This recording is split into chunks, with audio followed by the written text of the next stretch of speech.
The Lord, the eternal timeless one. The Lord sits independently in each one of the creatures of creation. Each creation has its capacity and ability to communicate with this aspect or gain impulses from it. The Lord, or the eternal timeless one, also sits and watches all creation and beyond from a personal abode and has its locality. The Supreme Spirit lives and moves independently. However, our lives, events, and times are a microcosmic manifestation of the occurrence and happenings that occur in spiritual dimensions. Our lives are a microcosmic play of the more superior abodes. Our personal innermost is enthroned within our temple. The human body is the only temple on the earth that is not built by hammer or sword, as mentioned in the Bible. The Supreme Lord is also enthroned independently in the grand temple of the universe.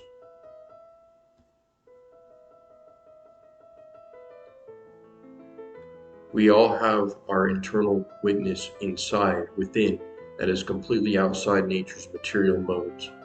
The witness appears from its source, the inner sound current, or the word that sustains creation. In the East, it is referred to as the Om. The witness within is as if it is sealed on a lotus flower. The symbolism is that the lotus flower floats upon the waters without being disturbed. Our connection to the Great Spirit appears as the witness within us that observes phenomena happening and occurring in the physical and spiritual realms. The witness cannot be harmed or hurt by any of the material elements. It continues to watch in peace. He who knows the inner witness and identifies with it no longer suffers from sense hankering. Our inner witness is a miniature version of the great eye of God that watches over the entities in the universe. In the Upanishads it says, "He who knows the one and the three knows God." There is God, the Purusha, or the Supreme Spirit. Then there's the universe. Think of the Yoniverse, or the universal womb. Then there are the entities, both physical and spiritual, that are produced. We have our own inner witness, and it is connected to the Supreme Witness. We can develop our consciousness and utilize this witness to transport to other realms and behold glorious occurrences in the astral and spiritual realities. Most people only see through the two physical eyes, not knowing about the silent eternal witness in the background of the mind. This is the mystery of the crucifixion between the two thieves. In the scriptures, we are told about the voice from heaven that came from above, or in the Upanishads, the subtle sound we hear within, such as the sound of the wasp nest, or a deep hum. The Bible indicates these sounds come from heaven. Heaven is head heaved up, the mental chamber. There was a roar from heaven that sounded like an ocean and thunder. Quote, "These refer to the inner planes, the astral being, the water, and the causal plane, the sound of thunder being the causal plane, and the water being the astral plane. All these sounds can be heard within the deep recesses of the mind and the consciousness. So these sounds do not come from an external, but more from an internal. On a day-to-day basis, we are distracted by all the mechanical sounds and frequencies emitted by our everyday words, and not many become familiar with the high-pitched sound tone happening within their head. This sound current is the lost word of Freemasonry, and in the past, when initiated into mystical orders or true yogic paths, the true mystic will introduce you to this inner sound current within your head. It has always been there from the beginning. Perhaps you have noticed it on one or more occasions throughout your life. Now you know that it is the voice of God, the Word, Logos. Jesus says, "Follow my word." The word is the cosmic sound that sustains and gives birth to all beings and organisms. Don't think that it is an impersonal force, for it is personal. The Christ is the ultra-cosmic, spiritual blueprint, first emanation from the causal Father. This sound current within your head is focused, and once you place your attention on it, it can be used to unlock the doors to the hidden planes of existence beyond the physical realm. It is also the basis of the still small voice within yourself. Those who have heard this sound within and know that it is the Logos, or the voice of God, the Om of the Brahmins, then begin participating in self-conscious immortality. The The Upanishads refer to the Supreme Spirit as Brahman, the solitary seer of heaven. It is the sun. The physical sun in the sky is a physical manifestation of the Supreme Unfathomable Spirit. It is interesting how there is a prayer in the Upanishads that says, "Remove your blinding splendor so that I can see your supreme form." The physical light we see is manifested light.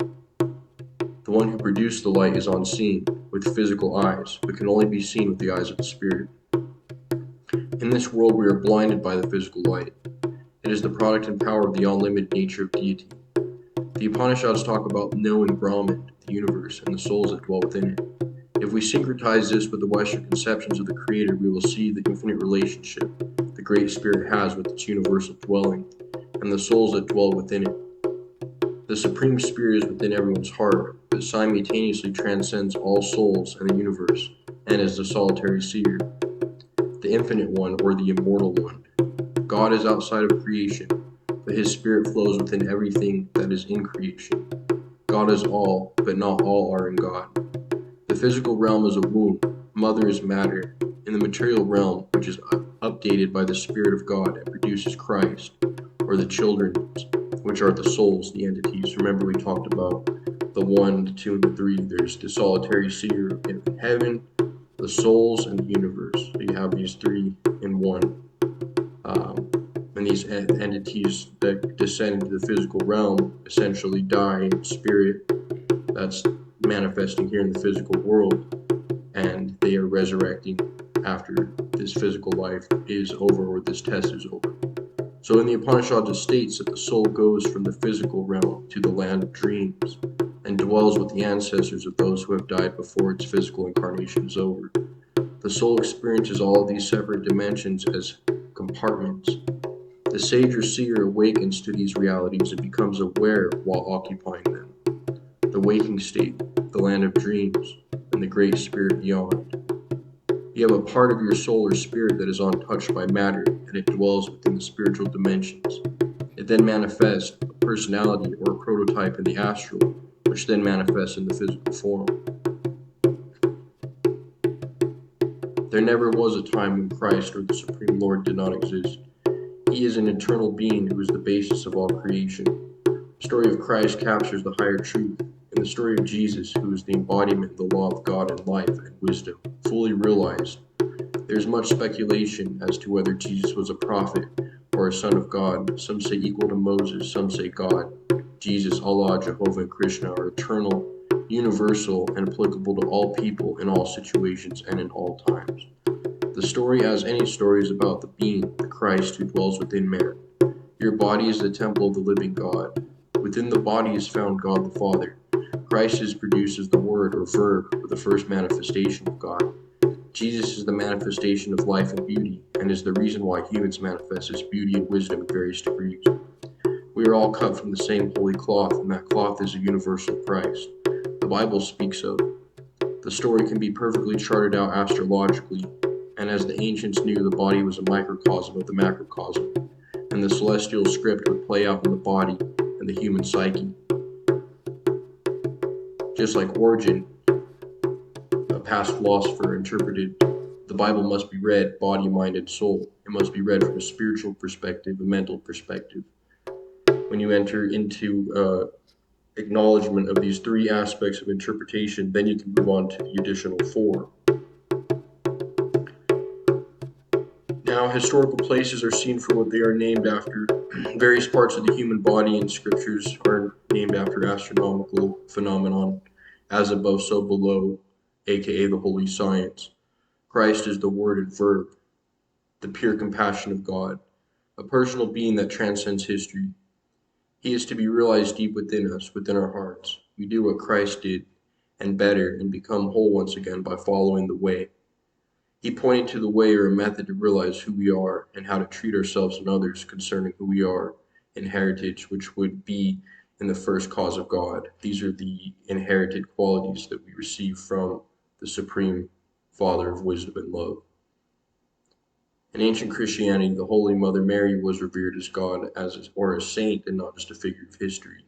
Each character takes on various aspects of the psyche, and also symbolizes the rhythm and cycles of nature.